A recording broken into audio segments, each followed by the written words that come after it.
Hallo julle mooi mense, hoe gaan het vandag met julle almal? Ek hoop het gaan goed met elkeen van julle. My naam is Olga en welkom in my kanaal. Vandag is dit die 21ste Februarie en ons gaan aangaan met Sarah Young, sê Jesus luister, so daaglikse gewyde. So kom ons spring in en kyk wat se versies ons vandag moet saam lees.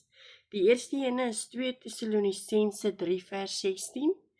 2 Tessalonisense 3 vers 16. Dan is dit Filippense 4 vers 19. Filippense 4 vers 19 en die laaste een is Johannes 14 vers 27.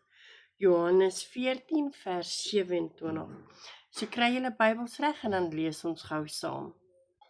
Reg so in 2 Tessalonisense 3 vers 16 staan daar: Mag die Here wat vrede gee, julle altyd in alle opsigte vrede gee. Die Here sal by julle almal wees. En dan die tweede ene is Filippense 4 vers 19 en hier staan: En my God sal in elke behoefte van julle ryklik voorsien volgens sy wonderbaarlike rykdom in Christus Jesus. En dan die laaste ene van vandag is Johannes 14 vers 27 en hier staan: Vrede laat ek vir julle na, my vrede gee ek vir julle. Die vrede wat ek vir julle gee is nie die soort wat die wêreld gee nie. Julle moet nie ontsteld wees nie en julle moet nie bang wees nie. Reg so, kom ons kyk wat sê die boekie vandag vir ons. Jesus, my vrede. U is die Here wat vrede self, wat te alle tye en op elke manier vir ons vrede gee. Daar is 'n groot gapende leemte in my lewe wat net met u vreedsame teenwoordigheid gevul kan word. Voordat ek u geken het, het ek daardie leemte op baie maniere probeer vul. Of eenvoudig of eenvoudig gemaak asof dit nie daar was nie. Nou nog besef ek nie altyd presies so nodig ek die vrede het nie, te alle tye en in elke situasie. Boonop is u besig om vir my te wys dat my erkenning van hierdie behoefte maar net die begin van die stryd is.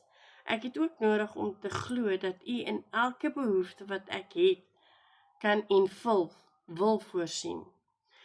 Kort voor die dood het u vrede aan die disippels beloof en ook aan elkeen wat u volg. U het dit duidelik gemaak dat dit 'n geskenk is, iets wat u verniet en met liefde vir ons voorsien. My aandeel is bloot om hierdie wonderlike geskenk te ontvang, om soveel my begeertes daarna as my behoeftes daaraan te erken. Help my asseblief om geduldig en met verwagtinge in u teenwoordigheid te kom, gretig om die vrede tot die volgende mate te ontvang. Ek kan my ontvanklikheid vir hierdie geskenk demonstreer deur my hande op te hef en te sê: Jesus, ek ontvang u vrede.